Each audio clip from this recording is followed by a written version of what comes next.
Kita coba dengerin SL dulu kali ya. Kita mulai terakhir kelompok 7 ya minggu lalu ya. Berarti Iya Pak, kelompok 7. Minggu ini kelompok 8, 9, 10 ya. Oke. Apakah kelompok 8 sudah ready?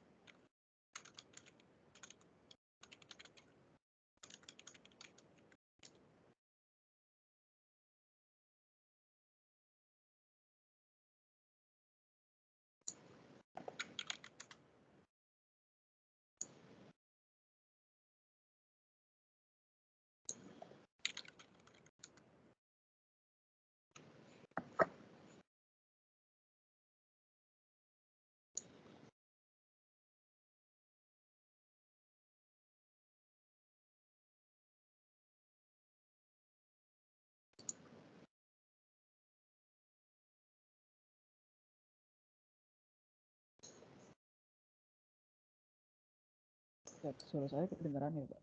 Sudah kedengaran? Jelas?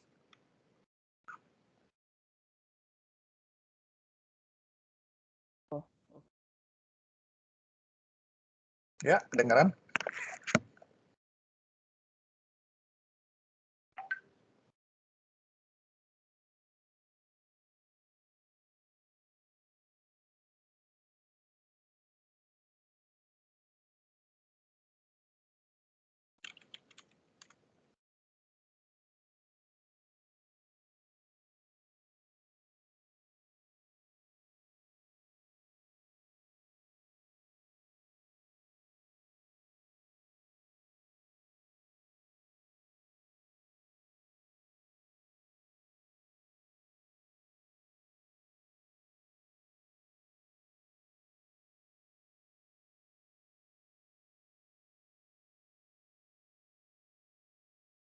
Halo? Halo? Gimana kelompok 8? Iya Pak, sebentar, maaf. Oh, oke. Internetnya Kirain. lagi jelek ini Pak. Ya. Kira ada yang masalah dengan sistem mic saya.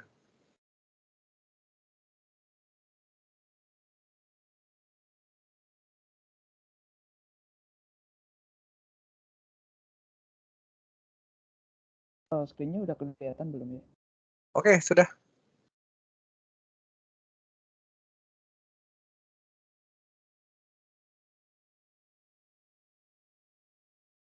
Halo, oh oke. Ya, selamat sore Pak Wijaya dan teman-teman. Kami dari kelompok 8 akan menjelaskan SL kemarin ya. Ya.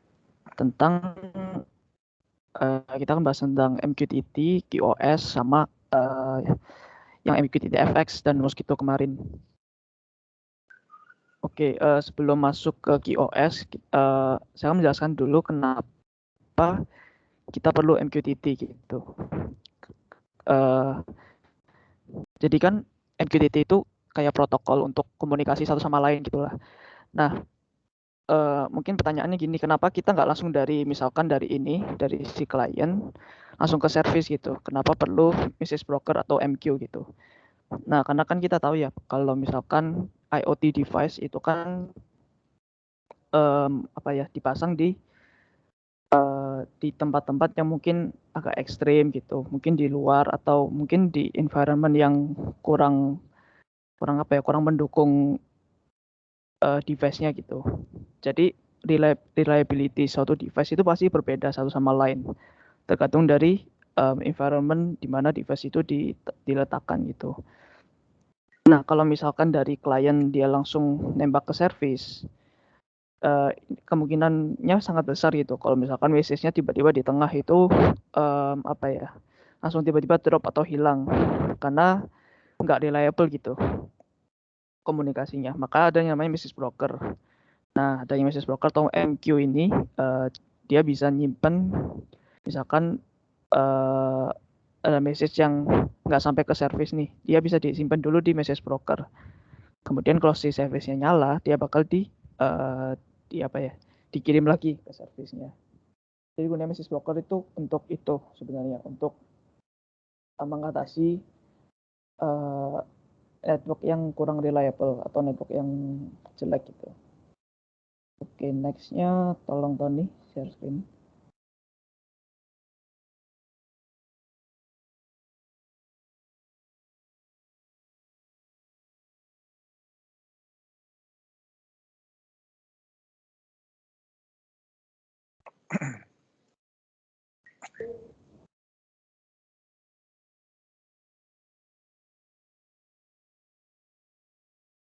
Nah, oke. Kelompok kami ada saya, Michael Jonathan, Jala Putih, sama Anthony Wijaya. Oke, next.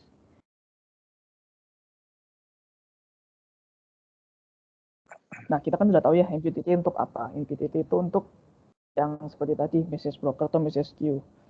Untuk apa ya, sebagai inilah perantaranya lah, perantara dari kedua device untuk saling berkomunikasi. Nah, di dalam MQ ini ada namanya QoS atau Quality of Service. Ini itu kayak perjanjian gitu antara si sender sama si receiver-nya. Nah, si sender sama receiver itu saling kayak apa ya, saling ya ada agreement gitu namanya QoS. Nah, QoS itu apa ya, quality of service. Jadi ada tingkatannya tuh, ada levelnya, ada level 0, 1 sama 2. Yang paling rendah itu level 0, yang paling tinggi level 2. Nanti saya bahas intinya, perbedaannya. Oke, next.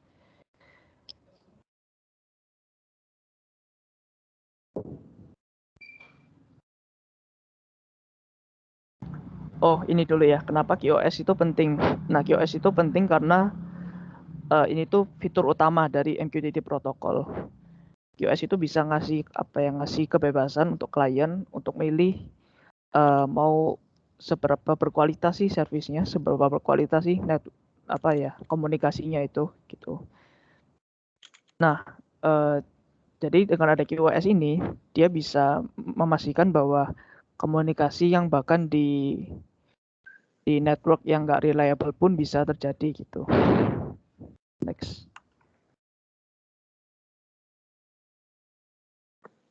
Nah, ini yang level pertama ya, QoS 0. QoS itu 0 itu namanya at most once. Jadi ya sama kayak ini namanya. Jadi paling apa ya, maksimal itu sekali message-nya bakal keterima. Jadi bisa kemungkinan message-nya nggak diterima atau diterima cuma sekali ya. Berarti antara 0 atau 1 message-nya diterima. Jumlah message yang akan diterima. Nah, ini tuh tidak menjamin message-nya bakal diterima oleh si receiver. Nama lainnya itu fire and forget. Jadi si sender dia cuma fire doang, kayak apa ya, ngirim doang gitu. Dia langsung lupain message yang dikirim itu apa gitu ya. Nah, QoS 0 ini dia yang tercepat di antara QoS yang lain, di antara QoS 1 sama 2. Karena kita lihat ini panahnya cuma 1 ya. Nanti di QoS 1 sama 2 panahnya bisa lebih dari 1 gitu. Nah, kapan QoS 0 digunakan?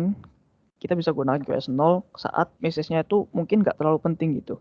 Jadi it's okay untuk misalkan nggak diterima ya nggak apa-apa gitu. Dan mungkin network-nya itu lumayan bagus. Jadi kalau misalkan network-nya udah jelek dan pakai QoS 0, ya berarti tambah jelek dong ininya, komunikasinya. Jadi ya cocok untuk digunakan untuk kalau kita udah apa ya, udah yakin kalau komunikasi antara sender dan receiver-nya itu bagus gitu sih. Nah, contohnya itu mungkin ini ya, notifikasi di smartphone tentang kondisi cuaca gitu. Mungkin yang tidak terlalu penting, yang kalau misalkan nggak diterima pun nggak apa-apa gitu. Atau mungkin promo-promo dari ini sih, dari kayak misalkan dari Gojek atau Grab gitu. Next. Nah, QoS 1 itu lebih berkualitas dari QoS 0 gitu. Nah, ini at least once. Jadi maksudnya itu pasti diterima gitu. Tapi kemungkinannya bisa lebih dari 1. Bisa aja keterima berkali-kali gitu. Kayak keduplikat gitulah. Nah, untuk step pertamanya sama kayak yang QoS 0 tadi. Jadi si si sender dia kirim atau publish atau yang mengirim message-nya ke receiver gitu. Nah, saat receiver-nya dia nerima si message-nya, dia bakal ngirim pub-ack atau publish acknowledge itu ke si sender. Nah, bedanya apa sama tadi? Tadi kan QoS 0 tuh dia fire and forget. Jadi si sender kalau misalkan dia udah ngirim, dia pasti lupa gitu message-nya apa. Nah, sekarang kalau pas dia kirim, itu dia simpan di memori message-nya. Nah, kalau misalkan si receiver dia eh, tidak menerima si message-nya, dia kan nggak pasti nggak mengirim pub-ack kan. Nah, kalau misal si nerima si pub-ack dalam beberapa waktu, misalkan 5 menit atau 10 menit itu, si sendernya bakal kirim lagi. Nah, itu kenapa si sender harus menyimpan message-nya di memori supaya dia bisa nge-resend gitu. Nah, dengan ini maka si receiver-nya pasti nerima message-nya, udah pasti. Tapi nggak menjamin kalau message-nya itu unik, bisa keduplikat gitu. Kenapa? Karena si receiver dia nggak dia bakal nerima message yang sama persis gitu. Nah, kapan digunakan QoS 1 itu ketika message-nya itu boleh untuk duplikasi, kayak ke double gitu nggak apa-apa. Nah, contohnya itu mungkin kayak security notification. Ini kan notif yang kayak harus harus orang tahu gitu loh. Kalau misalkan ada aktivitas login nih dari device lain. Nah, kalau notifnya muncul 2 kali kan ya nggak apa-apa gitu, nggak ada masalah. Nah, itu cocok untuk QoS 1. Oke, next-nya. Oke, next ini QoS 2. Itu quality of service yang paling berkualitas. Nah, tapi drawback-nya apa? Drawback-nya pasti network-nya tuh lama. Prosesnya tuh lama gitu. Nah, ini menjamin kalau message-nya itu dikirim cuma sekali. Jadi bukan 0 atau bukan lebih dari sekali, pasti sekali gitu. Nah, ini cara yang paling aman gitu. Service yang paling aman tapi paling lambat gitu. Nah, bisa kita lihat itu ada 4 kali proses gitu. Yang pertama sama kedua, publish sama pubrec itu mirip sama QoS 1. Nah, tapi bedanya kalau misalkan si sender dapat pubrec, nah dia bakal ngirim si pubrel ke receivernya. Itu menandakan bahwa si sender dia udah ngedrop atau ngelupain message yang ada di memori tadi gitu sih. Nah, sama juga kayak si receiver, dia bakal kirim pubcom ke sender. Itu nandain kalau dia juga udah ngelupain message-nya itu dari mana gitu. Nah, kenapa ini bisa cuma sekali? Karena dia si receiver ini lebih pintar dari QoS 1. Jadi misalkan ada duplikat, dia langsung ngedropin gitu. Dia nggak bakal terima kalau ada duplikat. Nah, kapan kita gunain QoS 2? Kita dapat gunain ini saat message-nya tuh kayak penting banget dan nggak bisa diduplikasi. Contohnya kayak misalkan pembayaran ya. Misalkan bayar di vending machine yang pakai QR. Itu kan nggak mungkin saldo kita bakal kepotong 2 kali gitu. Maksudnya kan itu bahaya banget gitu. Apalagi juga misalkan transaction banking, tapi mungkin ini jarang digunain di IoT sih. Paling banyak sih ya payment service itu.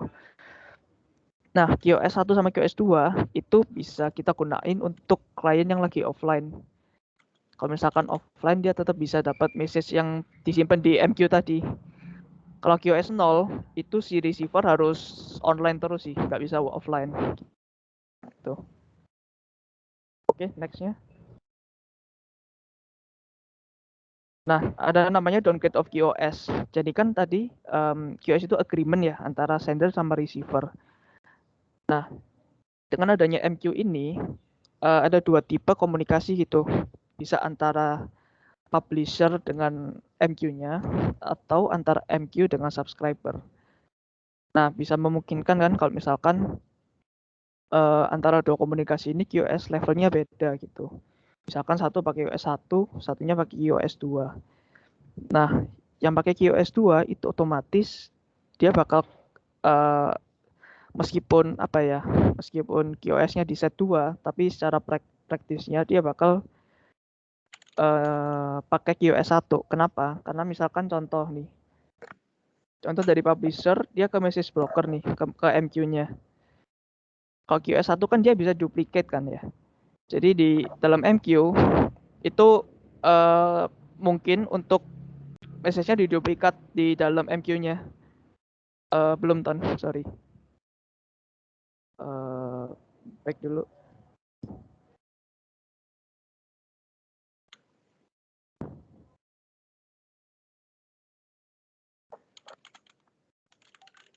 Nah, oke.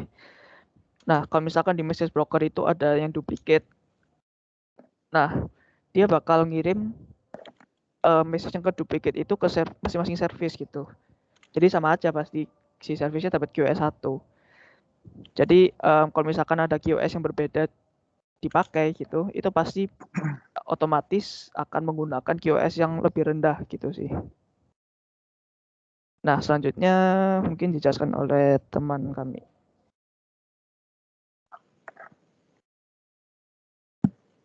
Oke, untuk selanjutnya ini ada sedikit review untuk yang MQTT-FX sama yang Mosquito. Pertama-tama sebelum kita menjalankan MQTT, kita harus mendownload MQTT-nya menggunakan link yang sudah Bapak berikan di sesi lalu. Nah, setelah itu kita bisa pilih yang kedua dari terakhir. Next. Nah, sedangkan kalau untuk Mosquito, kita itu mendownloadnya dari link yang ini. Kemudian kita pilih yang Mosquito 64X. Oke, next. Nah, untuk membuat profil di dalam MQTT, pertama-tama itu harus mengklik tombol setting yang di dalam kotak merah. Next. Setelah kita mengklik tombol setting, kemudian kita mengklik tombol plus pada pojok kiri bawah. Oke, next. Nah, setelah kita mengklik tombol plus, kemudian kita mengisi profile name itu bebas. Setelah itu kita mengisi broker address dengan 54255200207. Kemudian untuk client ID-nya harus di-generate supaya unik. Oke, next. Nah, setelah itu, setelah kita membuat profile, kemudian kita memilih profile yang kita telah buat. Misalkan yang tadi dibuat itu adalah user 1. Kemudian mengklik tombol connect. Nah, setelah itu kita pengen si user 1 ini menjadi publisher, maka dipilih menu yang publish. Nah, setelah itu dapat mengisi topik dan message yang akan dikirimkan ke subscriber. Setelah diisi, maka tombol publish bisa diklik. Oke, next.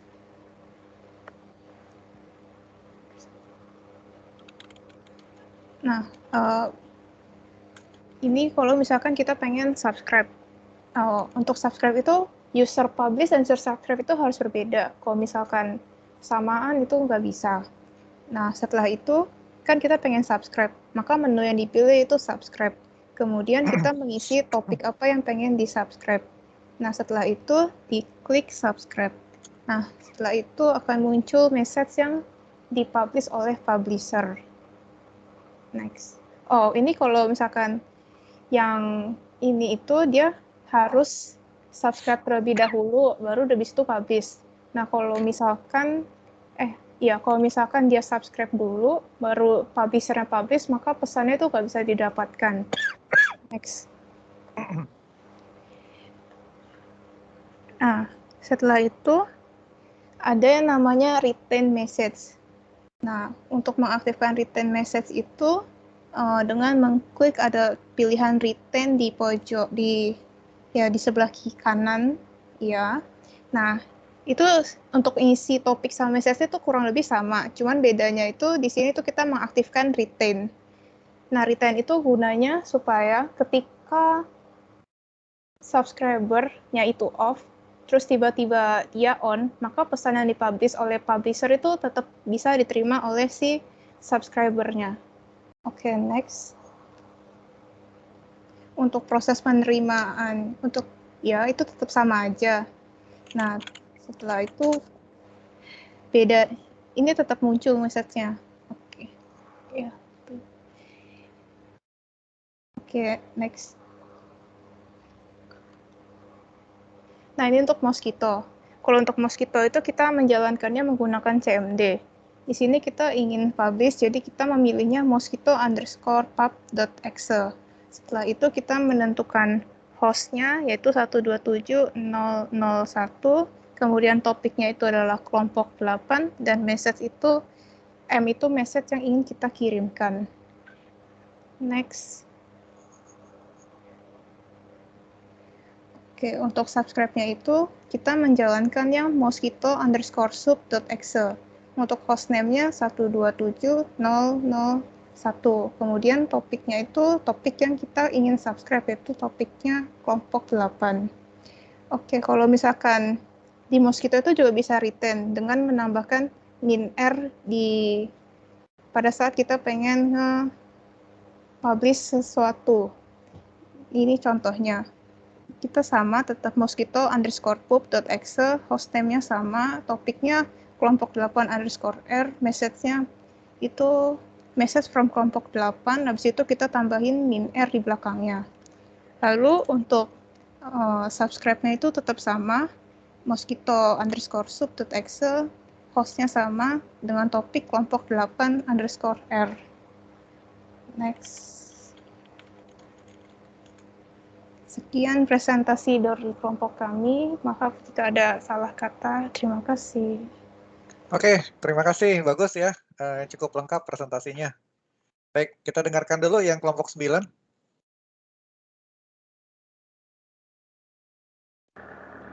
Iya, Pak. Oke, sebentar ya.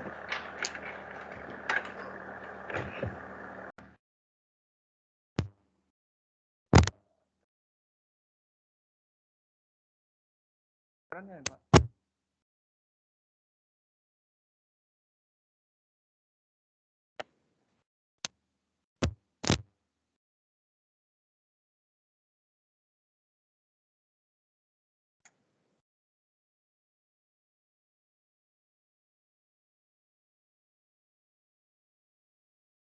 Parah ya, Pak. Apa?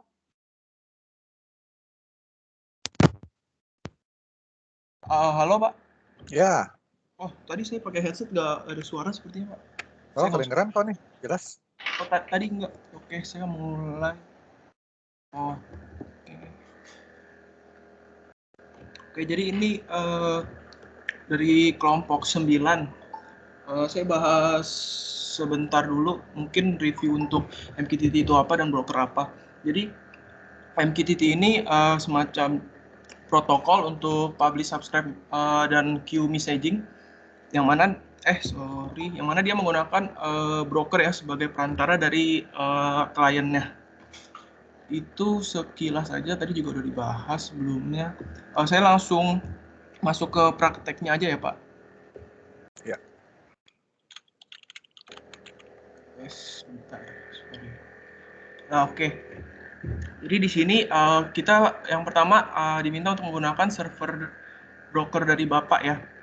Di sini sebelumnya saya udah buat profile dengan nama profile yang bebas, broker address yang Bapak berikan, dan broker portnya default, dan jangan lupa di generate client ID-nya.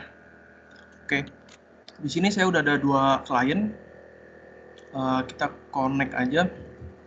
Misal yang satu melakukan subscribe ke, saya ganti dulu, ini misal kelompok 9, saya subscribe.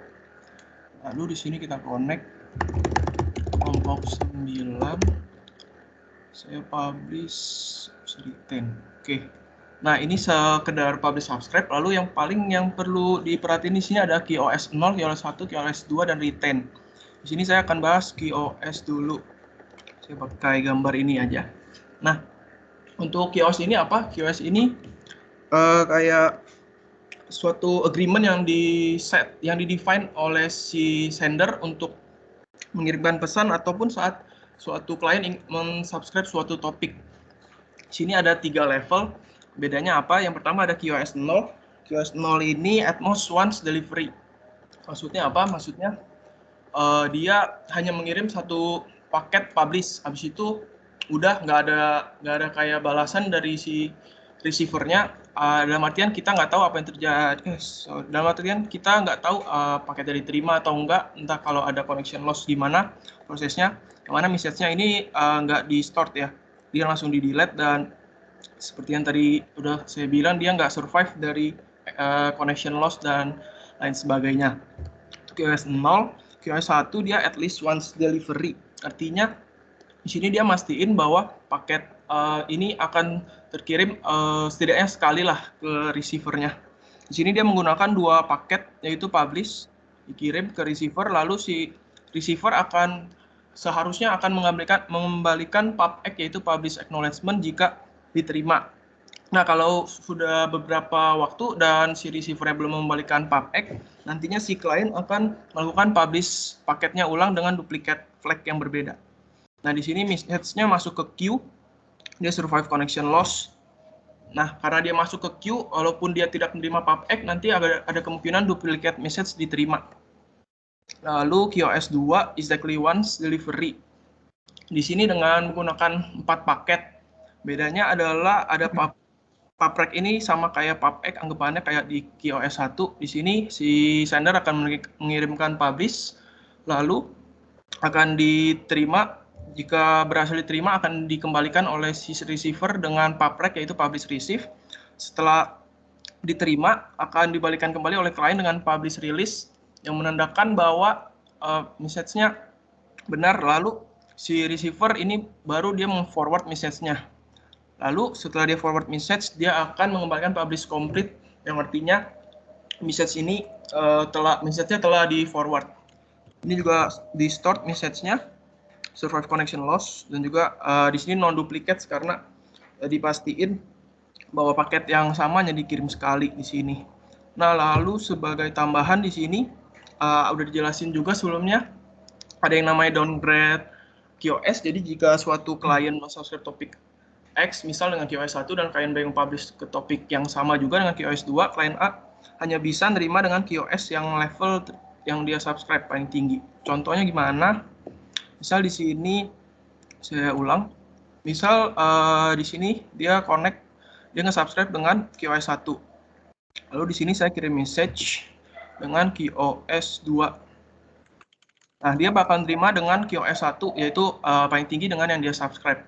Sedangkan jika QoS 0 dan QoS 1, dia akan terima sama sebentar.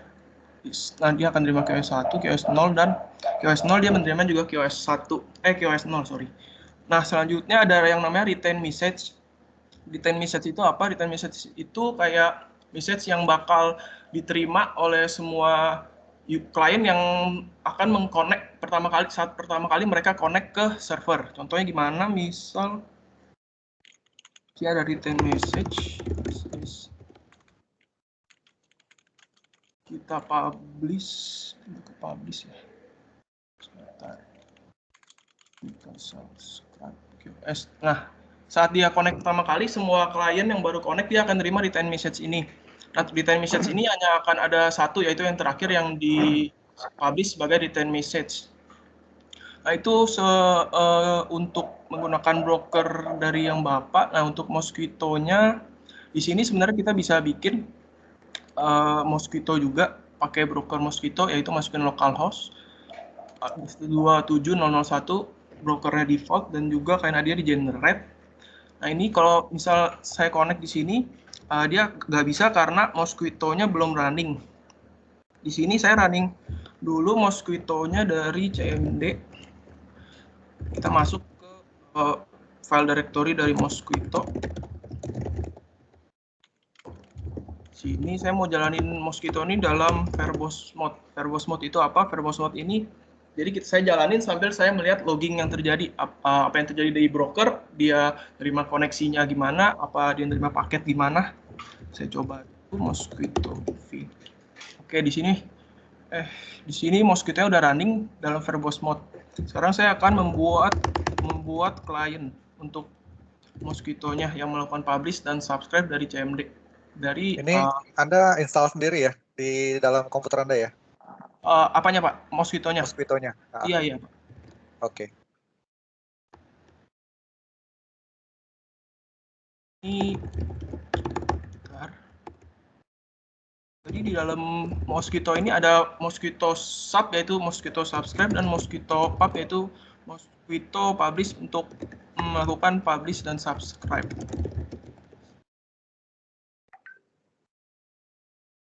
Oke, di sini saya coba bikin satu klien di sini yang akan mempublish topik ya, topiknya apa, misal tes. Di sini saya juga bisa specify client ID-nya jika mau. Kalau kita nggak specify, si Mosquito akan bikin client ID generate sesuai dengan format mereka. Di sini misal saya bikin client ID-nya nama saya Ronaldo. Sebentar, sepertinya salah sini. Mosquito pub tes, Mosquito publish, subscribe, sorry, salah. Aturan subscribe. Di sini saya udah buat satu klien. Nah, di sini connection-nya masuk nih di port di Mosquito-nya ada klien Ronaldo connect. Terus dia nerima subscribe, kelihatan. Lalu di sini saya akan membuat Mosquito publish. Mosquito publish, kita specify host-nya, localhost. Lalu portnya juga bisa di specify. Apa tes, lalu message-nya apa, m. Misalnya Ronaldo, oke. Nah, di sini message-nya masuk, lalu bisa kita lihat di sini si broker menerima publish dari klien yang ini, yang kanan tadi, lalu dia akan nge-forward message-nya ke yang Ronaldo. Habis itu baru disconnect. Nah, ini sebagai tambahan juga untuk bahas tentang QoS tadi. Nah, kalau saya nggak specify kayak gini, dia QoS-nya default-nya 0 ya. Nah, kalau saya specify min key 1, dia bakal pakai QoS level 1. Lalu kita lihat di sini, message-nya masuk.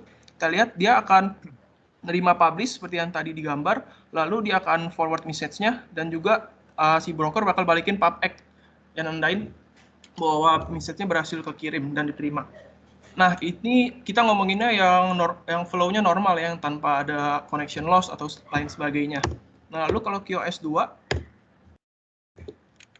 seperti yang kita lihat ada 4 paket ya. Pertama akan menerima publish si brokernya, dia mengembalikan publish receive, si kliennya mengirimkan publish release kembali, habis itu baru di forward message-nya ke klien yang dituju.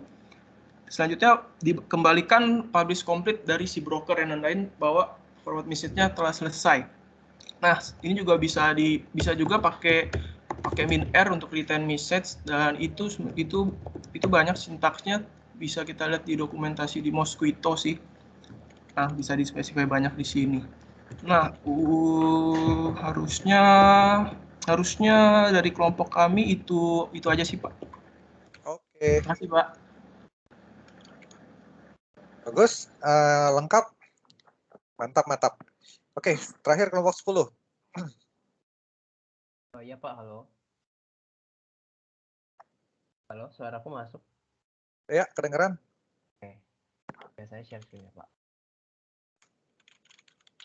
Oke, jadi kalau dari kelompok kami, sebenarnya sama kayak kelompok-kelompok sebelumnya. Tadi MGTT itu protokol pengiriman pesan ya, kayak yang udah dijelasin. Terus ada namanya quality of service. Quality of service itu ya itu tadi kesepakatan antara pengiriman pesan. Itu ada 3 level, jenisnya QoS 0, 1, sama 2. Nah, tadi mungkin mau nambahin, kalau QoS 0 ini kan jenisnya kan fire and forget. Biasanya tuh kalau ditaruh di suatu alat yang kalau kehilangan data tuh nggak masalah. Jadi misalnya kayak sensor temperatur atau suhu gitu kan, kalau dia kehilangan 1 kali pengiriman detiknya nggak apa-apa gitu, biasanya kan nggak masalah. Terus kalau at least once, itu QoS 1, berarti dari publisher-nya kirim ke broker. Nah, biasanya tuh kalau bermasalahnya di pubback, itu kenapa sih dia tuh disebut at least once gitu sebenarnya? Kenapa dia tuh minimal sekali? Karena bisa jadi yang bermasalah itu ada di pengiriman pubback-nya dari broker ke klien. Nah, posisinya gini kan, kliennya udah kirim nih ke broker, udah masuk pesannya. Nah, cuman sayangnya pubback-nya tuh nggak nyampe. Si kliennya menganggap kalau brokernya itu belum dapat, makanya dia kirim lagi. Karena sifatnya tuh kalau QoS 1, kalau dia nggak terima pubback, dia akan kirim terus pesannya, gitu. Nah, terus sama kayak tadi ya, dia pokoknya dipakai di alat yang pesannya bisa duplikat.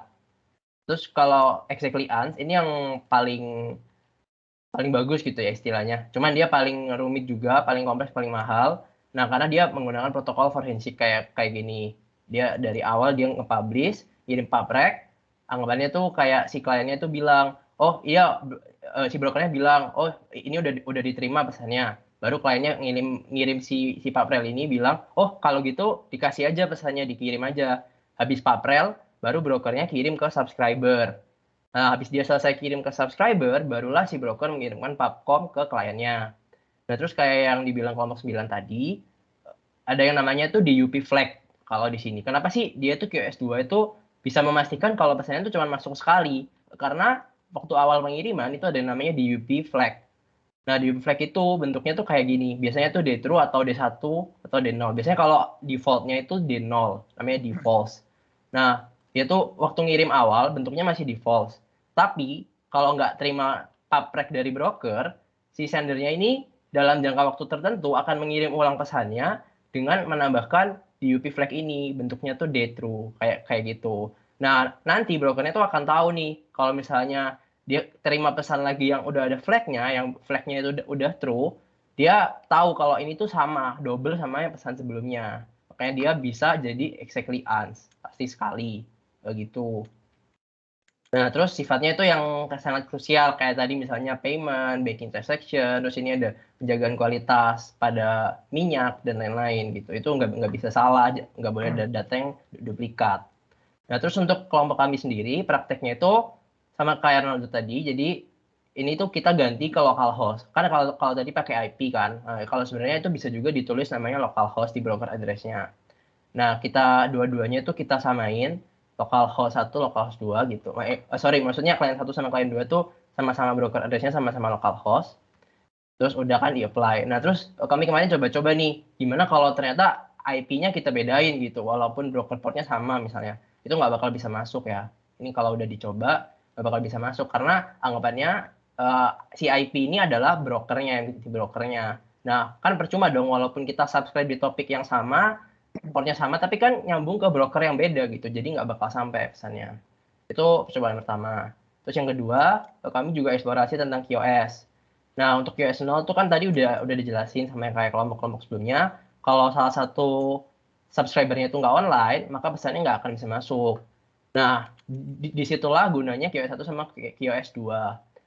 Sama kayak tadi, QoS 1 itu kita tulis ini, Moskow itu sub minha, ya inilah yang tadi itu, minha itu buat localhost-nya, port-nya, topiknya, dan seterusnya.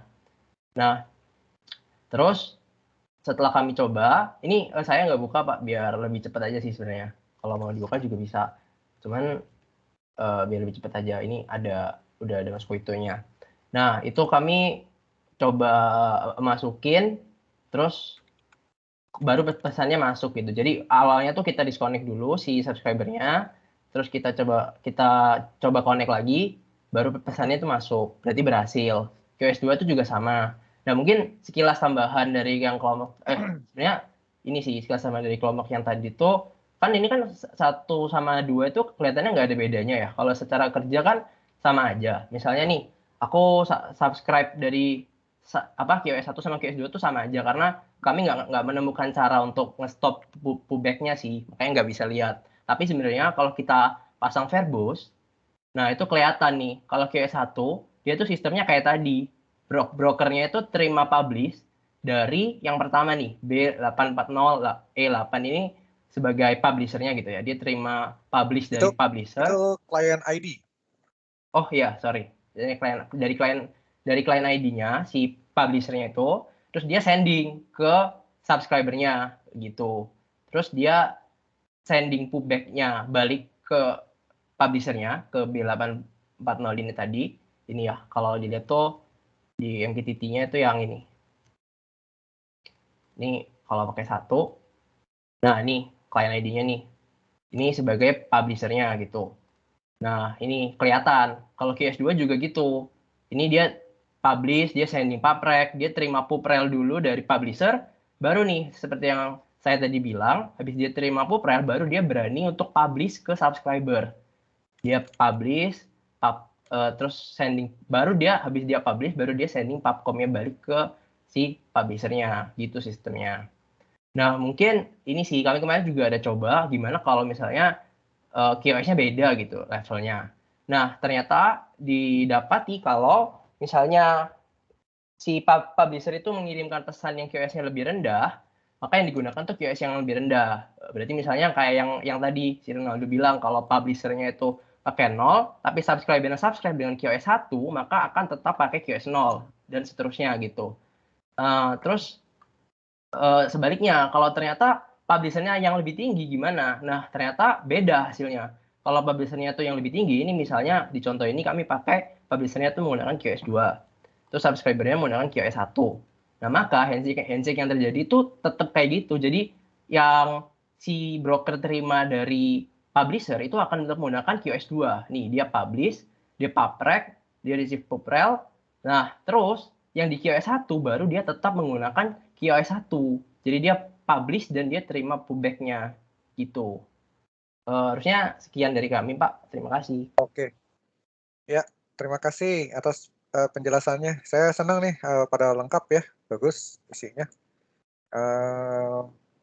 Sebagai pelengkap, saya mau tambahkan satu tools buat Anda melihat, yaitu MQTT Explorer. Anda bisa download ini free. Search saja MQTT Explorer. Ada di website ini ya. Ini ada klien untuk Windows, ada portable, ada installer. Kalau portable ini nggak perlu diinstal, tinggal diklik aja executable-nya. Terus untuk connect-nya, saya bikin koneksi. Ini add connection, ininya hostnya ini. Udah, saya save, terus connect. Nah, ini beda dengan MQTT FX. Ini dia akan menampilkan seluruh topik yang sudah pernah dipublish di server. Jadi Anda bisa melihat di server itu topiknya segini loh yang sudah dipublish. Banyak macam-macam. Ya, ini seperti topik 3 nih, bagus nih. Dia mau coba pakai itu ya, separated message ya.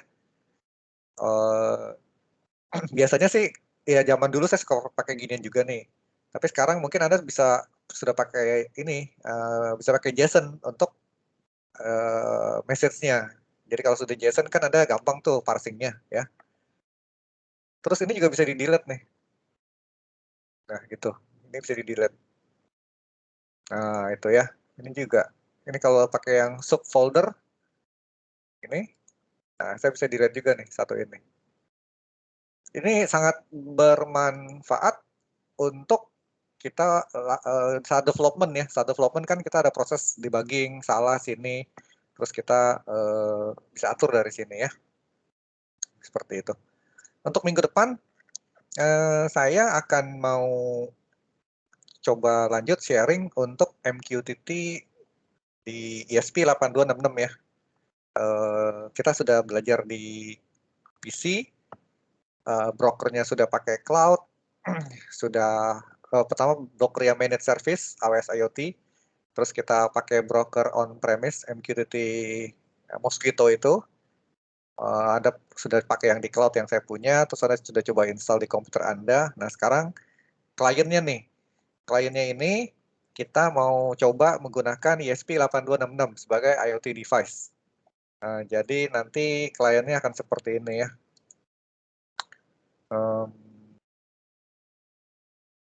Dari sesuatu. Oke, ini yang klien saya. Ininya sih nanti pakai ESP8266 yang 12F. Ini ada sensor suhu, humidity, dan temperatur. Ini ada LED 4 buah. Ini kita akan terima dari sensor, oper ke cloud. Sedangkan ini untuk indikator dari cloud kita perintahkan LED-nya nyala atau mati gitu. Gitu ya. Nanti kita siapkan topiknya untuk device ini. Terus Anda bisa coba publish. Bisa aja publish pakai MQTT FX atau nanti pakai program untuk menyalakan lampu LED ini. Nah, kira-kira itu yang rencana saya untuk kuliah minggu depan ya. Ada pertanyaan? Oh, kalau Anda tertarik mau pakai ini juga, rencana saya nanti saya setelah selesai, saya akan publish code-nya di GitHub, terus saya share ke Anda. Jadi Anda kalau mau nyoba, Anda bisa coba sendiri gitu. Ya. Rasanya ada IoT ini yang menarik, justru nanti di bagian sininya nih, di bagian device-nya ya. Jadi lebih praktikal gitu.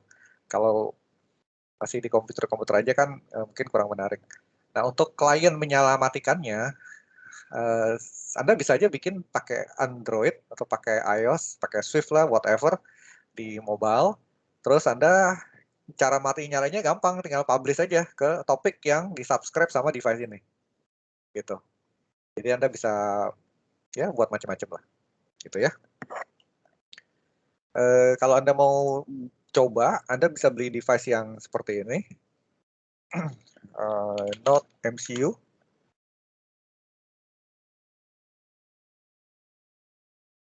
Ya, seperti ini ya.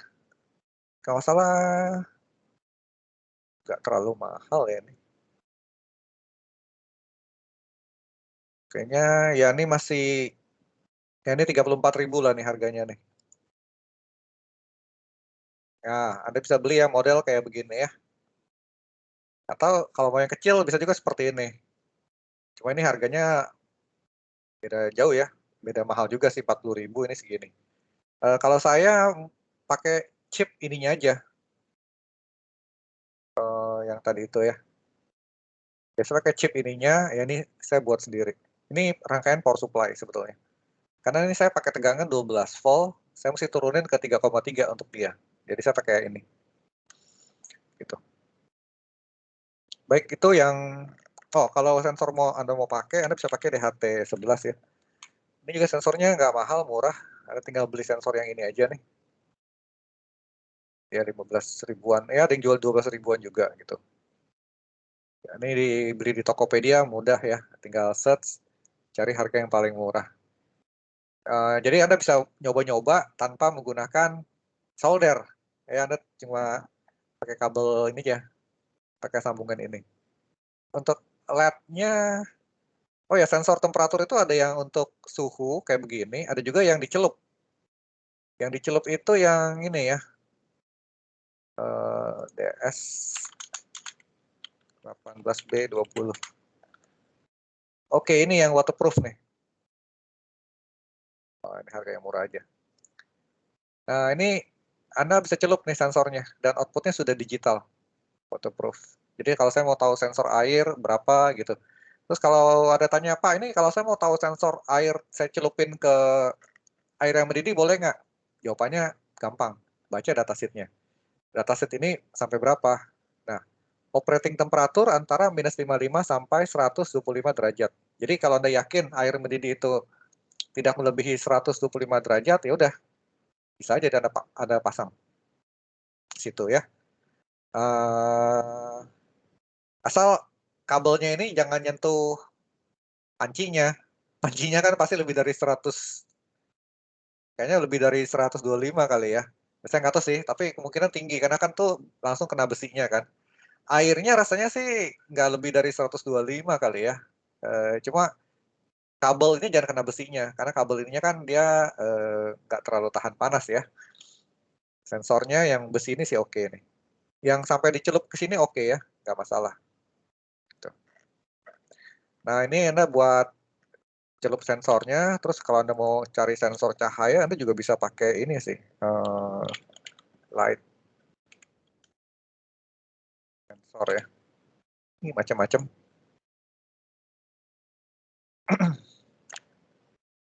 Ini saya pernah pakai ini ya, Luxmeter. Jadi ini outputnya juga langsung bisa ke ESP8266. Library-nya juga ada. Jadi caranya misalnya ini kan tipenya GY302 ya. Anda tinggal search saja. Ini terus kasih Arduino. Nah, ini udah ada nih, udah banyak. Tinggal diikutin tutorialnya.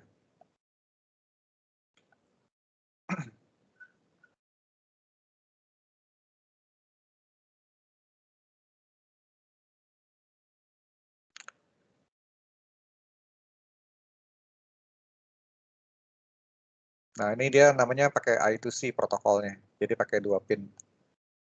Nah, nanti diajarin nih pelan-pelan nih, stepnya ngapain aja, range-nya bagaimana, tegangannya. Nah ini ya, pakai ESP8266. Code-nya lengkapnya juga sudah ada. Gitu ya.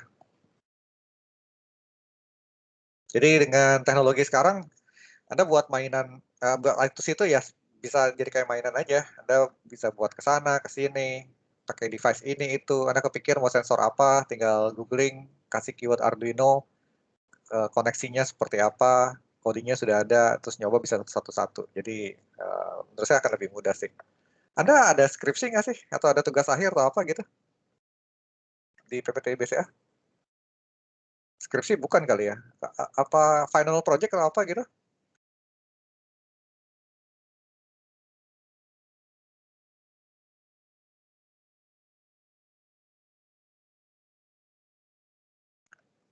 Halo? Halo? Ada sih Pak, harusnya Pak. Oke.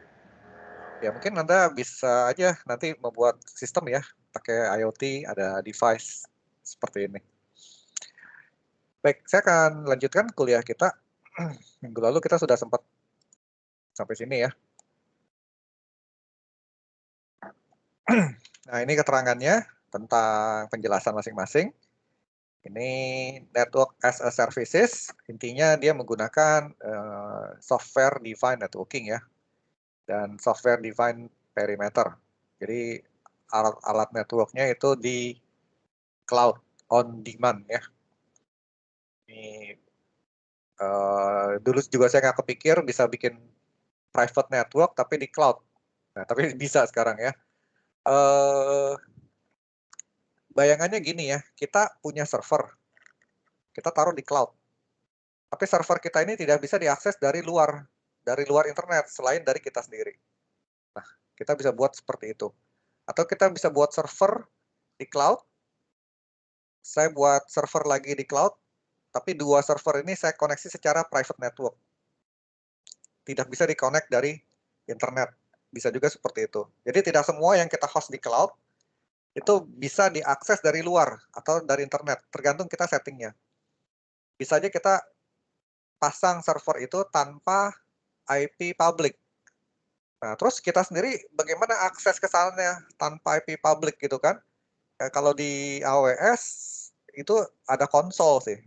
Jadi kita bisa aja secara web base kita masuk ke dalam kita punya VM virtual machine di sana tanpa menggunakan remote. Jadi pakai terminal yang ada di AWS-nya.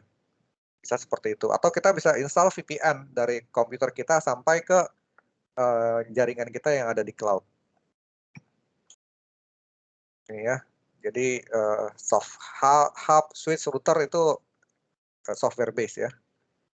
Terus yang ini SaaS, contohnya seperti Office, Google Apps, Google Docs gitu ya. Anda bisa pakai Google Docs itu kan ada PowerPoint seperti Excel-nya. Nah, itu kan kita tinggal pakai aja. Nah, itu software as a services. Ya, ini jadi cukup pakai browser ya. Ya tapi maksudnya SaaS itu bukan hanya browser. Kayak Mocha juga kan install di handphone Anda. Ya, itu juga SaaS juga kan. Sebenarnya kalau kita bilang WA juga ya WA aplikasi sih ya. Mungkin kalau kita pakai WA bisnis ya jadi SaaS juga itu. Jadi intinya dia adalah provider usually provide application or services on offer to expose themselves to end users ya. Kalau Anda provide API BCA untuk customer Anda, ya itu juga bisa SaaS kategorinya. Saya buat software untuk rekognisi plat nomor. Saya upload di cloud, itu juga bisa jadi SaaS. Anda bikin software untuk approve kartu kredit secara online berbasis AI, itu juga SaaS juga. Jadi orang yang mau menggunakan jasa Anda untuk approval kartu kredit tinggal sewa, Anda punya API. Anda hitung per API. Gitu. Nah, PaaS ini berarti P itu platform kan? Jadi dia punya platform seperti ini, hardware, lower level itu di-provide di cloud. Ya, middleware, bisa juga berbentuk database. Ya, providernya bisa Azure, Bluemix to IBM, Google App Engine. Untuk platform kontainernya bisa pakai Docker ya. Docker nih sekarang populer nih. Anda host aplikasi Anda dibungkus di dalam Docker. Jadi satu file Docker image. Ketika Anda mau implement, Anda mau deploy, satu Docker image-nya Anda ship, terus di run pakai Docker runtime. Nah, bedanya apa sih dengan Anda install aplikasi biasa gitu? Kalau kita install aplikasi, kalau di Windows ini kan, bukan hanya di Windows ya, hampir di semua platform, ada namanya aplikasi portable. Kalau aplikasi portable itu cukup satu file, Anda copy, dijalankan bisa gitu. Itu namanya aplikasi portable. Jadi satu buah executable semua lengkap ada di situ. Tapi mostly aplikasi yang lain kan belum tentu bisa portable. Kalau Anda install Microsoft Office aja kan, dia banyak kan yang diinstal kan, bukan hanya satu program, tapi ada berapa library yang ikut gitu. Nah, kalau kebetulan library yang dia pakai oleh software A dan software B itu sama, misalnya software A menggunakan SSL, library B menggunakan SSL. Nah, library A itu menggunakan SSL versi 1, tapi library B ini menggunakan SSL versi 1.5. Berarti dua-duanya nih harus menginstal SSL versi 1 dan SSL 1.5, seperti itu kan. Kalau di Windows mungkin DLL-nya akan diinstal terpisah nih. Tapi di beberapa sistem seperti di Linux, kalau Linux terus Anda pakai Python gitu, dia akan menginstal Python library. Python library-nya itu mungkin versi yang 1.0 dengan 1.5 itu bisa saling ketimpa gitu. Sehingga dari dua aplikasi ini bisa saja yang satu jalan, satu nggak jalan. Satu jalan, satu lagi nggak jalan. Nah, supaya tidak konflik masing-masing library yang dibutuhkan oleh software, makanya mendingan ketika Anda ship, Anda punya software, Anda bungkus dalam satu kontainer. Di dalam kontainer itu sudah ada aplikasi Anda berikut library-library yang diperlukan. Jadi kayaknya Anda sudah komplit satu paket kesatuan, Anda ship satu paket. Sehingga ketika dijalankan ya udah semua sudah ada di situ dalam satu kontainer. Itu kira-kira konsepnya kontainer ya. Terus berikutnya IaaS. Ini infrastructure as a model, berarti kita install sendiri ya OS-nya. Terus yang ini ada konsep public cloud, berarti semua bisa akses. Ada on-premise, private cloud. Jadi dia ada di sini, tapi nggak bisa diakses dari public cloud. Gitu ya, akses ke sini bisa aja, ya dia ada di dalam sini, atau juga akses di cloud tapi pakai VPN. Nah, bisa juga dia dari public ke private, ada jalur tersendiri. Tapi bukan artinya ini taruh di public, tapi dia ada gateway tersendiri yang ada satu endpoint tertentu lah dari sini ke public cloud. Case lain dari ini, kapan sih saya butuh ini gitu ya? Misalnya case saya sendiri, saya punya sistem untuk penyiraman otomatis di kebun saya, di rooftop garden saya. Saya pasang sensor untuk soil moisturizer sensor, IoT. Kemudian saya ada pompa untuk menjalankan irigasinya, vertigasinya. Terus saya ada controllernya. Jadi si sensor akan mengirimkan data kelembaban tanah ke cloud. Kemudian si pompa akan diperintahkan sama saya punya ESP8266. Kalau ESP8266 sudah dapat data soil moisture sensor jatuh pada level tertentu, misalnya sudah kering lah level tertentu ya, maka dia akan kirim data untuk menggerakkan si pompa vertigasinya. Sampai kapan? Sampai sensor soilnya naik pada posisi tertentu lagi.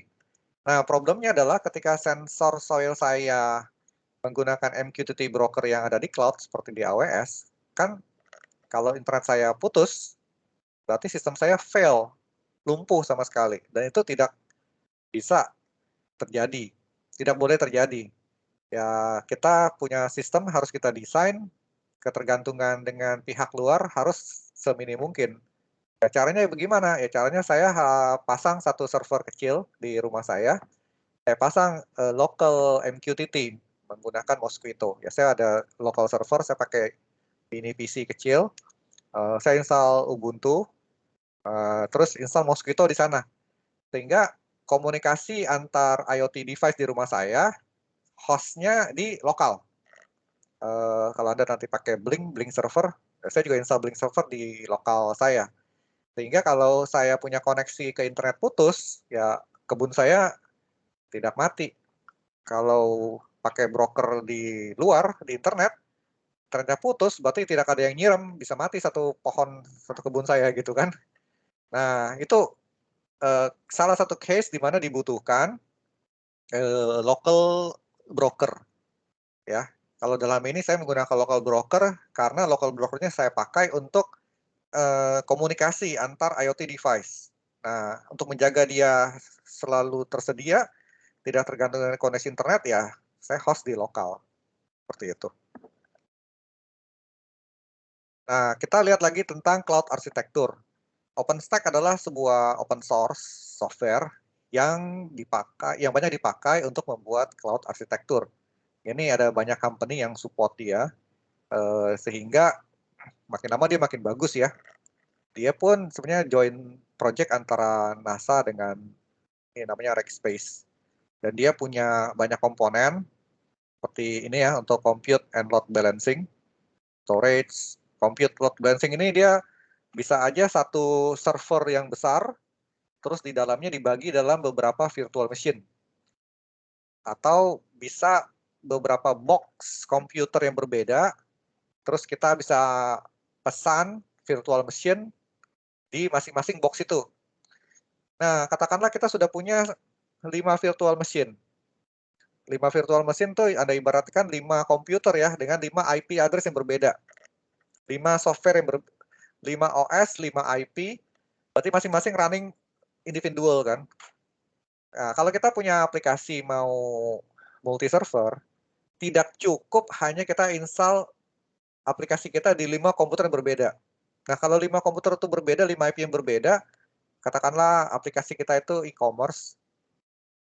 Nah, dari user mau akses ke kita punya e-commerce kan pakai satu URL. Misalnya www.jualbeli.com. Nah, jualbeli.com itu kan Anda mesti daftarin DNS-nya, IP-nya berapa gitu kan. Nah, kalau Anda punya 5 server, pakai IP yang mana? Dan jawabannya adalah yang Anda pakai adalah IP si load balancing sebagai DNS-nya. Kenapa? Jadi setiap customer buka jualbeli.com, dia akan hit ke IP dari si load balancer-nya. Load balancer-nya itu baru akan berkomunikasi dengan 5 server di belakang dia. Nah, 5 server di belakang dia akan cek siapa yang lagi paling nganggur. Yang paling nganggur, dialah yang dikasih beban. Nah, someday, ketika 5 servernya semuanya load utilization-nya sudah di atas 80%, Anda bisa aja di-notify bahwa ini traffic sudah padat nih, servernya terlalu padat. Respon time ke customer sudah pelan. Nah, respon time ke customer pelan itu yang tidak boleh terjadi karena takut customer kabur. Ya, untuk itu apa yang harus dilakukan? Nambah server lagi. Dari 5 nambah ke berapa? Tergantung. Bisa aja nambah 1, bisa aja sekaligus nambah 2, bisa aja sekaligus nambah 3. Nah, proses otomatis langsung nambah 1, 2, 3 dan servernya yang tadi 5 menjadi 8 otomatis connect ke load balancing itu secara otomatis bisa dilakukan dengan modul ini, compute and load balancing. Dan modul ini itu kalau Anda pakai cloud provider yang sudah ada sekarang, itu rata-rata sudah ada. Dan load balancing ini biasanya gratis. Yang kita sewa adalah compute engine-nya. Baik di Alibaba Cloud, di Azure, di AWS, Google Cloud, itu juga sudah disupport ya. Nah, sedangkan storage sendiri, kayak kalau kita di rumah, satu komputer, kita pasang hard disk atau SSD di komputer kita sendiri kan. Kalau kita ada 2 komputer, gimana? Ya hard disk-nya pasti ada di 2 komputer. kalau kita mau share file gimana? Nah, kalau di aplikasi kantor, mungkin aja kita bisa pakai satu network storage namanya. Network storage satu device, dalamnya isinya hard disk, ada controller, taruh di jaringan kita. Terus di network storage itu kita create share folder, ya. Mau pakai Windows boleh, mau pakai Linux boleh, aksesnya. Sehingga kita share foldernya kita ada di network storage. Jadi mau berapapun komputer, ya asal akses ke network storage, ya storage-nya ada di situ. Nah, storage yang ada di cloud itu lebih kompleks lagi. Jadi ketika Anda pasang sebuah virtual machine di sana, compute engine, Anda pesan berapa CPU, berapa memori, Anda pesan storage-nya. Nah, storage-nya itu belum tentu secara physical attach ke dalam box yang sama. Bisa aja storage-nya attach di box yang lain, di jaringan itu. Jadi, dan storage-nya bisa saja dia across box ya. Jadi storage-nya bisa aja redundant. Ketika Anda satu fail, otomatis di backup dengan storage yang lain. Nah, ini juga storage komponennya, dia sudah ada. Terus backup and recovery. Nah, ini juga satu hal yang penting ya. Kalau di normal operation, kita melakukan proses backup itu manual. Atau kita bisa lakukan secara otomatis dengan meng-attach backup media ke dalam server kita. Nah, backup media itu bisa aja pakai tape atau Anda pakai hard disk yang besar ya. Jadi secara periodik Anda backup Anda punya data OS ke dalam backup media Anda.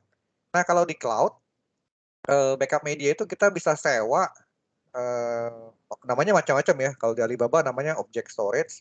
Mungkin kalau di tempat lain namanya juga berbeda lagi. Nah, object storage itu dia bisa kita pesan dengan jumlah yang besar, tapi biayanya rendah. Kenapa bisa begitu? Karena akses ke dalam object storage-nya kita limited, dan semakin sering kita akses akan semakin mahal di charge-nya. Tapi kalau kita backup kan nggak terlalu sering kan. Mungkin kalau datanya confidential, penting, mungkin setiap hari kita melakukan backup. Cloud sendiri sebenarnya sudah sangat aman. Jadi ya, tapi tetap menurut prosedur keamanan, walaupun dia sudah aman, tetap kita melakukan proses backup gitu ya. Nah, itu bisa secara otomatis tuh dari komputer, dari storage yang attach ke dalam VM kita, terus kita backup secara otomatis ke dalam objek storage yang ada di luar ini. Nah, ini kalau terjadi apa-apa juga kita bisa lakukan restore secara otomatis. Terus tentunya untuk proses networking, kalau Anda kenal firewall, kan komputer kita bisa open atau disable port tertentu kan. IP-nya mau di-set seperti apa. Nah, kalau di sana kita bisa di cloud, kita bisa lakukan dengan dashboard ya. Tapi dashboard itu kan cuma user interface. Nah, dari dashboard itu untuk mengimplementasikannya dia ada namanya networking component.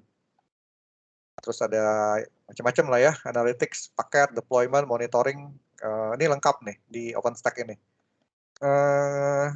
Saya sendiri belum pernah menggunakan OpenStack ini, karena biasa saya pakai cloud yang sudah jadi ya. Jadi kayak Alibaba, Azure, AWS, komponen ininya sudah tersedia di cloud sananya. Kalau Anda mau bikin cloud sendiri, nah Anda perlu nih menginstal OpenStack, maka Anda mendapatkan ini semua. Nah, kapan Anda mau buat cloud sendiri? Kalau Anda mau buat data center sendiri. Jadi Anda beli hardware box yang besar, terus satu hardware box besar itu kan katakanlah CPU-nya ada 128 gitu. Nah, Anda kan nggak jual semua CPU 128, tapi Anda jual per CPU kan. Customer mau beli satu CPU, beli 2 CPU. Nah, Anda gimana cara jualnya? Anda install software OpenStack di box Anda itu. Itu kira-kira bayangan dari OpenStack. Ya, ini detailnya begini. Ada di buku, Anda bisa baca ya. Kalau di sini namanya block storage yang tadi saya bilang untuk backup yang gede-gede ya. Untuk networking ini fiturnya. Terus ini kayaknya untuk identity-nya nih ya. Ini dashboard-nya. Ini untuk compute engine-nya, dia pakai Nova namanya.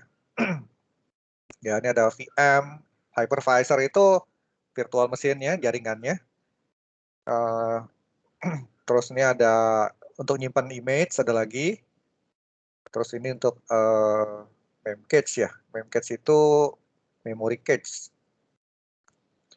Ya, ini macam-macam ya. Nah, ini ada beberapa constraint untuk di cloud.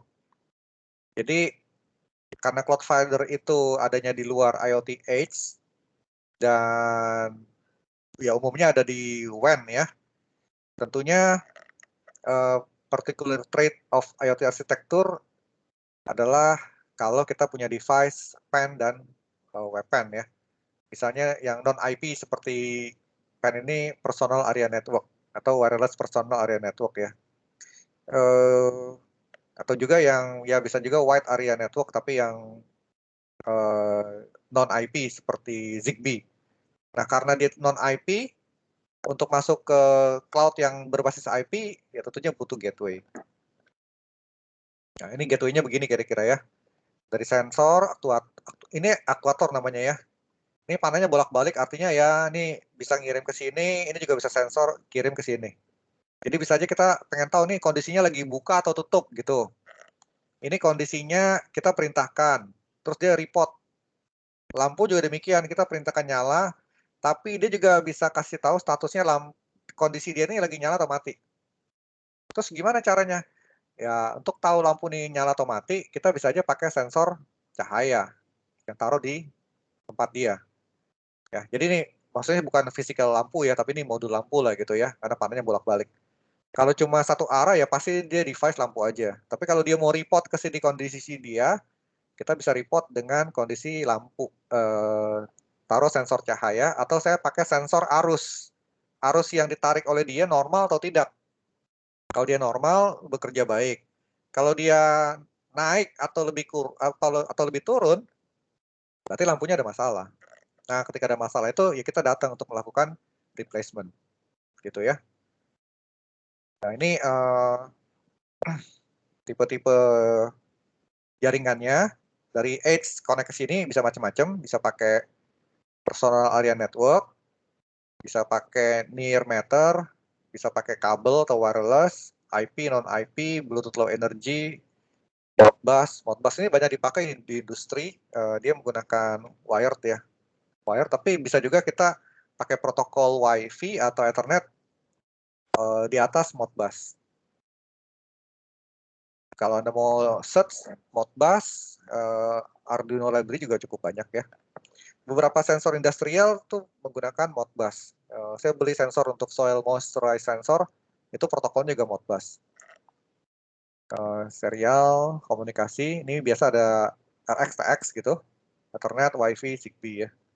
Terus ini juga untuk, kalau lihat dari dia punya kemampuan interaktifnya, kebutuhan interaktifnya, bisa diperlukan waktu yang cepat kontrolnya, atau juga bisa yang tidak terlalu butuh cepat lah.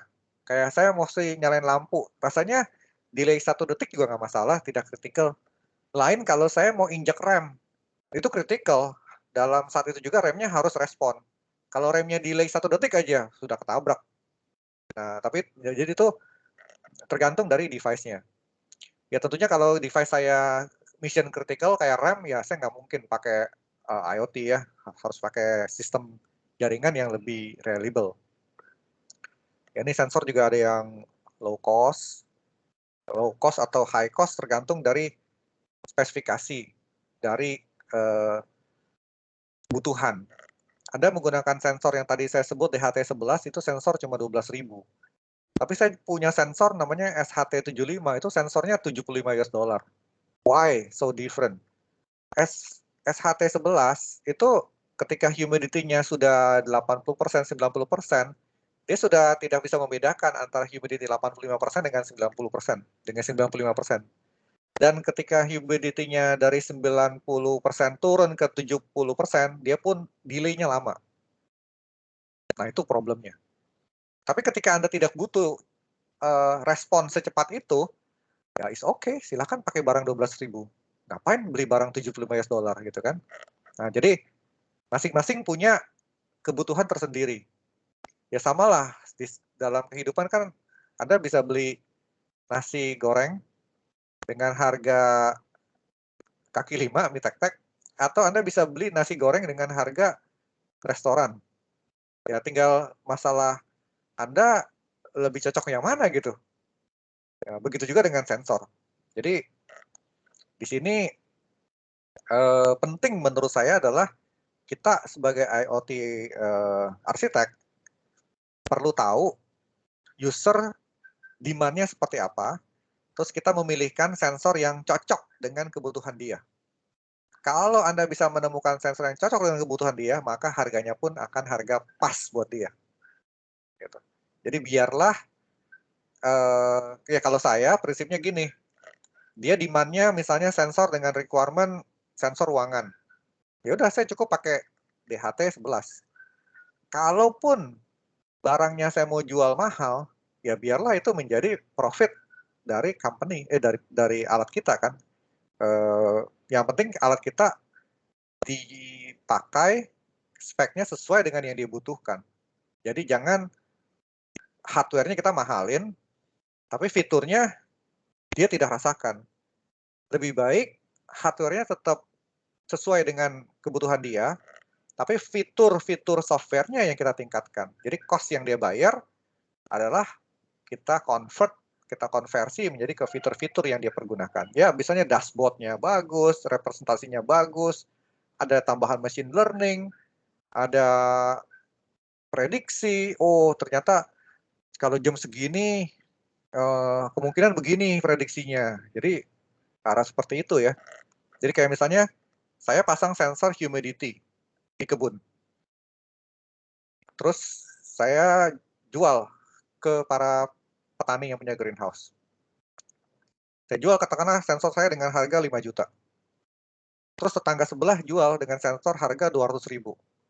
Terus pasti ditanya, bedanya apa? Ada 5 juta dengan tetangga sebelah yang jual ke saya 200.000. Toh modalnya mungkin sama. Modalnya saya ESP8266 sensor dengan power supply bla bla bla, ya mungkin nggak lebih dari 100.000. Dia jual 200.000 sudah untung 100.000 kan. Kenapa saya jual 5 juta? Karena sistem saya canggih. Saya bisa deteksi, saya bisa kasih peringatan kapan akan terjadi serangan jamur ke dalam tanaman Anda. Dan sensor saya itu bisa tahan terhadap cuaca yang ekstrim. Dan sensor saya tahan terhadap debu, nggak usah banyak dibersihin. Nah, jadi dari situ kita bisa lihat, oh, customer mau beli yang istilahnya industrial grade atau mau beli yang entry level grade. Kira-kira seperti itulah bayangannya ya. Tapi saya nggak jual sensor seperti itu 5 juta lah ya. Karena saya juga belum bikin sensor kayak gitu. Saya hanya pakai buat saya sendiri ya. Oke, terus berikutnya lagi adalah latency effect yang tadi kita terangkan di sini nih. Ini latency effect. Apa sih latency itu? Setiap sensor yang lewat gateway inilah yang memberikan efek latency.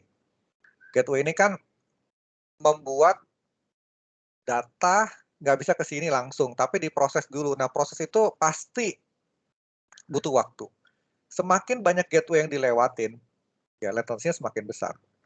Ya. Ini efeknya macam-macam, bisa dibaca untuk video, untuk cloud, seperti apa. Intinya semakin banyak gateway, ya semakin lambat ya. Oke, saya rasa itu dulu untuk yang pertemuan ini. Saya lanjut dulu sedikit tentang yang 5 ya. Nah, tadi saya sudah sempat singgung tentang beberapa sensor. Nah, di sini ada beberapa sensor yang diperkenalkan. Jadi pertama sensor suhu nih. Sensor suhu ini ada thermocouple, ada RTD, ada thermistor. Terus ini ada sensor cahaya, ada MEMS, terus ada smart IoT endpoint. Kita lihat satu-satu ya. Pertama temperatur dulu nih. Thermocouple. Thermocouple ini dia bisa mendeteksi suhu yang cukup tinggi. Biasa dia outputnya ada 2 kabel gitu. Terus terdiri dari 2 jenis metal yang berbeda. Sehingga kalau terjadi kenaikan suhu, perubahan suhu, ada terjadi tegangan. Dia mengeluarkan tegangan. Tapi tegangannya kecil, maka ini perlu di-amplified untuk bisa masuk ke dalam microcontroller.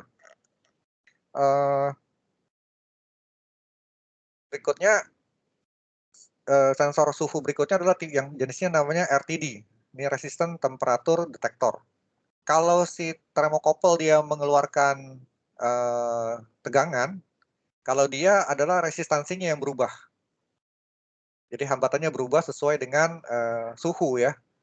Nah, kapan dipakai RTD, kapan dipakai RTD dan thermocouple? Di sini kalau kelihatan suhunya ya. Kalau di bawah 600 dia sarankan menggunakan RTD. Sensor lain adalah termistor. Ini sama juga, dia mirip dengan ini. Jadi dia punya resistansi berubah juga. Nah, cuma untuk yang termistor dia resistansinya bisa aja negatif, bisa aja positif. Artinya kalau yang negatif suhunya naik, resistansinya turun. Kalau yang positif, suhunya naik, resistansinya juga naik. Bisa aja seperti itu. Nah, kapan kita menggunakan? Lihat dari sini tabelnya. Jadi pertama lihat dari range suhunya. Kalau suhunya antara yang ekstrim ya, dari minus 180 sampai 2000-an nih, udah pasti thermocouple. Tapi kan di antara minus ini sama minus ini, termasuk juga range yang ini kan. Nah, juga termasuk yang ini range-nya kan. Jadi kalau mau dipakai menurut saya, ya ini pasti harganya lebih ini lebih murah ya. Dan akurasinya ini lebih tinggi karena range-nya lebih sempit. Kalau saya lebih senang pakai yang ini. Bahkan yang tadi saya sebut juga ada yang silikon ya, yang seperti DS18B20. Itu dia outputnya sudah bukan analog lagi tapi sudah digital.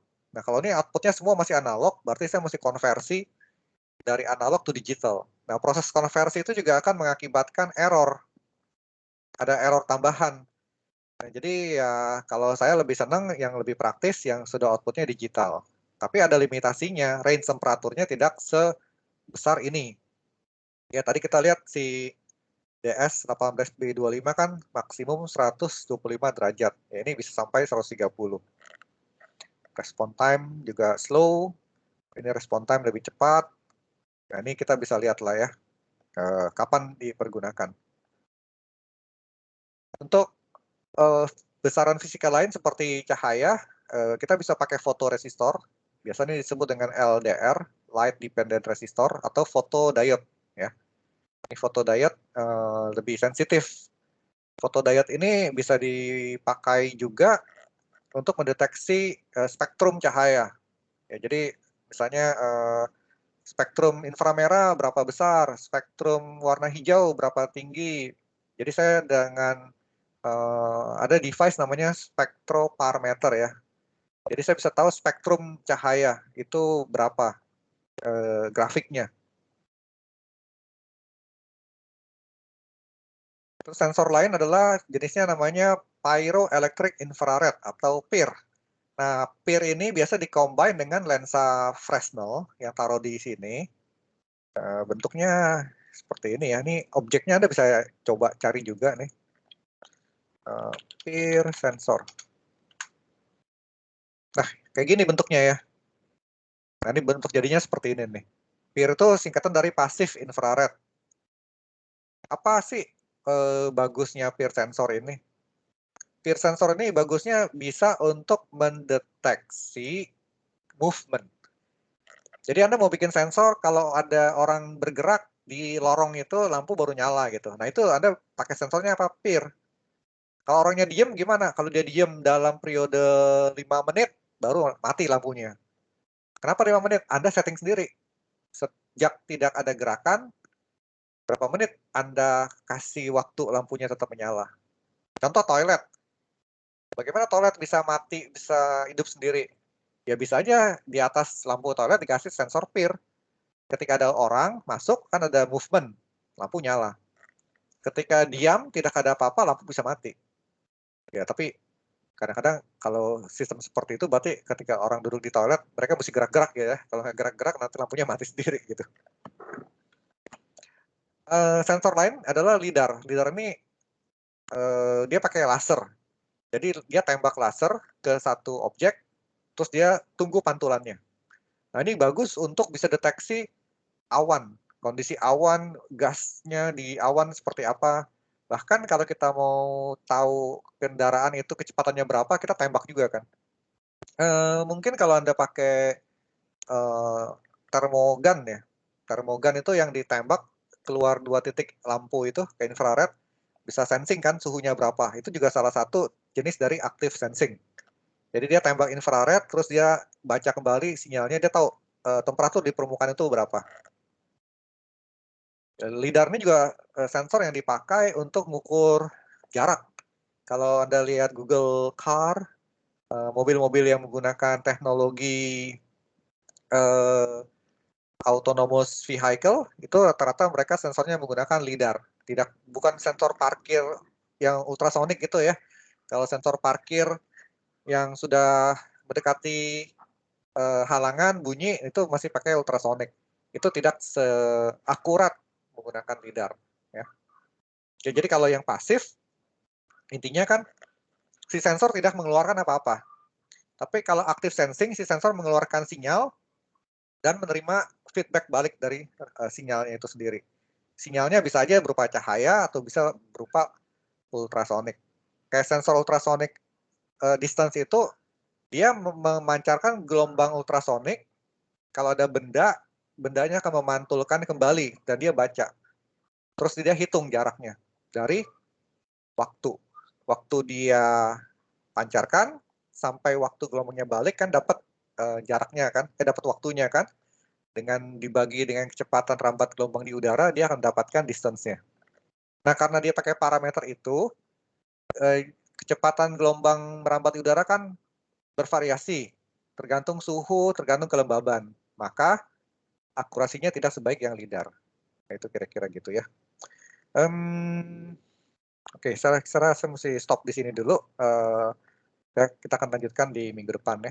Untuk minggu ini, SL-nya saya berikan kebebasan kepada Anda untuk explore. Silahkan aja, Anda suka topik yang mana, Anda silahkan explore. Acuannya 2 buku itu aja, yang IoT Architect dengan Learning AWS IoT ya. Namun untuk pengenalan, untuk minggu depan saya juga akan mengenalkan tentang ESP8266 dengan MQTT, gitu ya. Baik, saya akan absen dulu.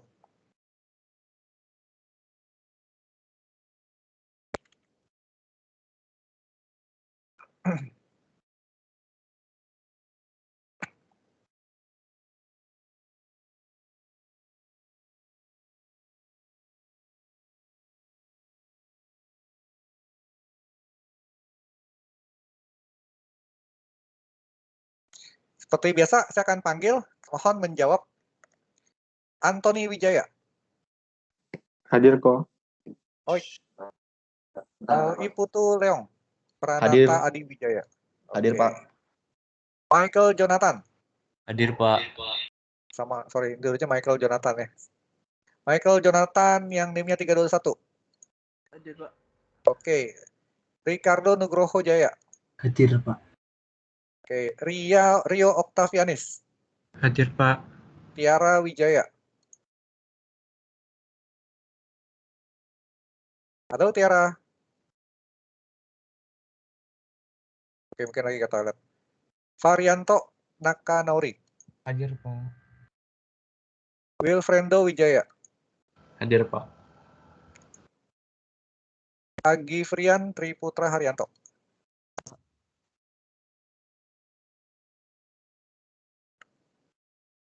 Agi Frian. Hadir, Pak. Oke. Alvin Putra Sulaiman. Hadir, Pak. Andreas. Hadir, Pak. Angela Putri. Hadir, Pak. Angela Susanto. Hadir, Pak. Oke. Calvin Matthew.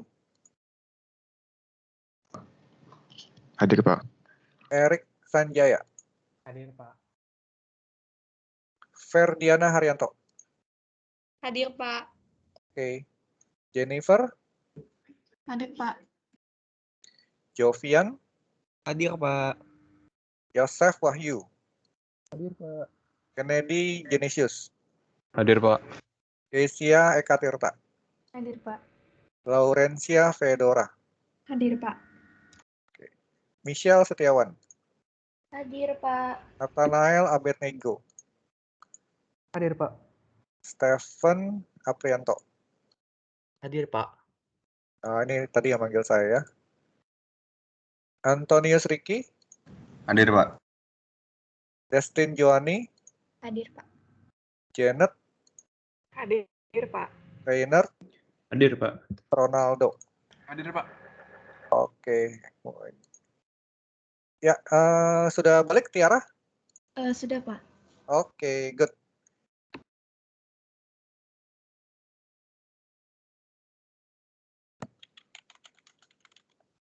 Baik, selamat sore. Terima kasih atas perhatiannya. Sampai jumpa minggu depan ya. Jadi sekali lagi SL-nya saya bebaskan. Terserah Anda mau pakai topik apa aja. Dan minggu depan selain materi PPT yang disampaikan, saya khusus akan membahas tentang ESP8266.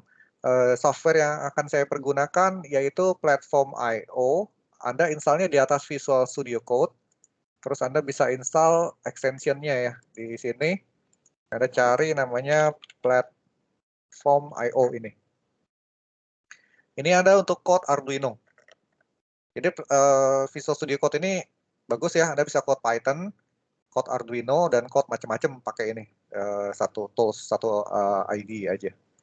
Nah, bagi yang tertarik mau coba device-nya, Anda bisa beli tadi ya, Node MCU ESP8266 yang kayak begini.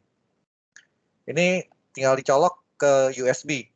Jadi Anda perlu beli kabel USB. Ini kalau salah micro USB kali ya. Atau mau pakai yang untuk lampu-lampunya mungkin Anda perlu beli tambahan ya. Kayaknya mungkin ada ini ya. Ini juga ada yang baru ya. Kalau enggak kalau tidak mau yang pakai yang shield gini-ginian, Anda tinggal beli tambahan ini aja LED kali ya. Arduino LED.